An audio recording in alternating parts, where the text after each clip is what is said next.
Տարիներ առաջ, երբ դեռ էլի ազգային ժողովի պատգամավոր էի, մեր ծրագիր ունեինք մի իսպանական ընկերության հետ, որ մարզային կտրվածքով,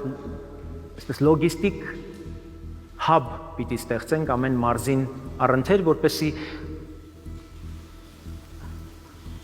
բարիք ստեղծող, գյուղատնտեսական արտադրանք ստեղծող մարդիկ իրենց արտադրանքը կենտրոնացնեն միտեղ, որպեսզի հիմնական վերավաճառող խանութները, սուպերմարկետները ավելի մատչելի եւ մոտ գտնվող տարածքից կարողանան ձեռք բերեն իրենց վաճառելիք արտադրանքը։ Բանակը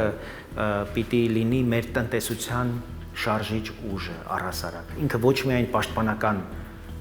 գործառույթ պիտի իրականացնի, ինքը պիտի լոկոմոտիվը լինի մեր տնտեսական հզորացման։